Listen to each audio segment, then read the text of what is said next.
But now they're back on the terraces, alive again. Winters without footy finally at an end. It's a sentimental moment for us all, you know. A sentimental moment, and we're back.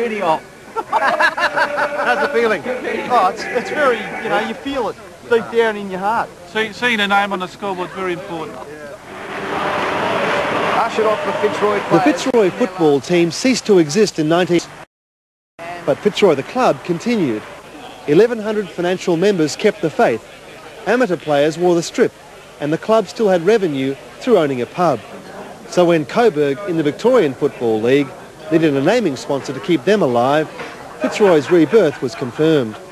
Between the amateurs, the juniors, the VFL and the AFL, Fitzroy is not dead by any shape or form. The AFL has become a capital city stadium-based affair. But this is how the game began, on small suburban grounds in Melbourne like Coburg City Oval. The tribal base was reinforced by the spectators, who came to mingle with each other as much as watch the game. Stormy Strawbridgeworth ran the Fitzroy cheer squad until the end. She lost friends, not just a footy team. She couldn't bring herself to cheer for Brisbane. Do you still have your old pom-poms in the closet somewhere? Do you ever pull them out maybe today? No, Brisbane got all of those. They took them all? Yeah.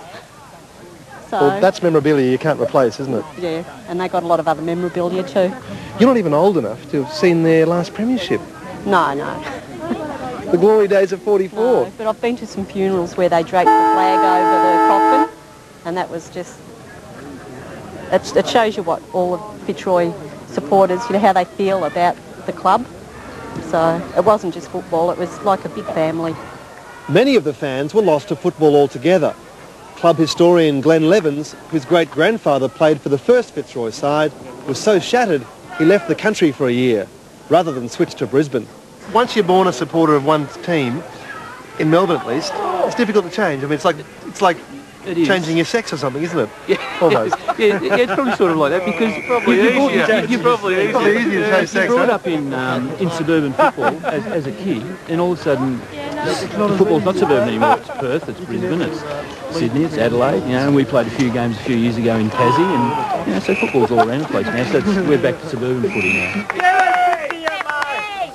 Come on, steady, steady! So there they were, a handful of the 8,000 members Fitzroy boasted in the early 90s, the first to venture back to the footy. The VFL's an intimate affair. Parents play kick-to-kick with kids at half-time. You've got to be yelling and screaming and giving instruction. Supporters mingle with the players and feel the spray of the coach. Former Coburg legend Phil Cleary believes the AFL should never forget from whence it came.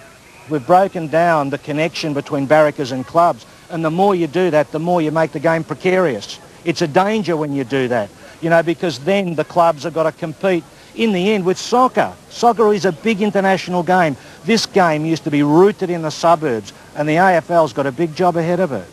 Well, the AFL reckons it's rooted now in the suburbs. Yeah, well, it might be rooted in the suburbs, if you know what I mean. Right, smack it into the ground, that's what your balls are good for. So even Kev, the Dill on the hill, you've got a role to play after all, and footy welcomes you back. A lot of mates went to Brisbane, some went to North, some went to other clubs, some just locked us off, went nowhere. And this is fantastic because now I've got Fitzroy on the scoreboard, stuck right beside the name of Coburg, which we're with now. Yeah. And this is unbelievable. Here, at least the name's on the board if the points aren't. Indeed, the spirit of two clubs combined was not enough to get the Lions up over Sandringham yesterday. They took a fearful hammering in the finish, kicking just 3 goals. But for the faithful, just to be there was enough.